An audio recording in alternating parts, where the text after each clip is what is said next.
Hello, everybody, and welcome to day 4 of 12 Days to Your Dream Job in 2025, where I am looking at AI tools and interpersonal skills that you need to develop for your dream job and into the future of work. Today is day 4, and I'm going to share with you how to ask the right question at the right time using push and pull techniques. Now, I first heard about this from Francis Bacon, who writes about influence and power in relationships. He's written lots of other things since then, but it's a really, really useful tool, the push and pull techniques piece. So a push technique is something where you're showing your authority or you're directing to another authority, like a reference or a third source or a corporation, something like that. So you're showing your authority, and it's used in situations where you want to let people know that you are credible and you know what you're talking about and you've got some experience and wisdom behind what you're saying. A pull technique is used for drawing people in and making sure that they're actually in relationship with you and you're talking to them. Because if you use no pull techniques, you're going to sound like a know-it-all. It's very irritating. Nobody likes to be told how to do things and given instructions when they didn't ask. And so it's a problem if you do that. But on the other hand, if you only use pull techniques, you're asking and asking and asking, and people are going, wait a minute, what's behind this? What do they want from me? So you want to use a mixture of push and pull techniques. In Canada, it's typically like this: pull, pull, pull, push. Every country has its own typical push and pull technique that you have to find out. So if you move to another country or work in a different country, you have to watch, to observe, and find out where they are and what they are, and make sure you're using the same set of push and pulls, because if you don't, people will be offended. So in Canada, it's 3 pulls to 1 push. So you're going to go, so what brings you to do this event? Have you been here before? Have you tried out the food table yet?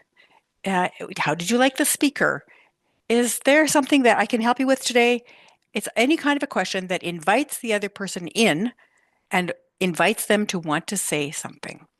And it's very helpful because it lets people know that you're interested in them. If you don't look interested in somebody, then why should they pay attention to you? It's very off-putting when people don't look interested in you.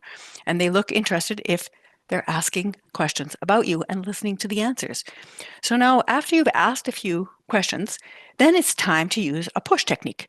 So you'd say, oh, I don't know if we introduced ourselves. My name is Marie Gervais. Push. I have a doctorate in culture and learning in the workplace. Push. How about you? Pull. Pull. And then you ask them a few questions about what they do.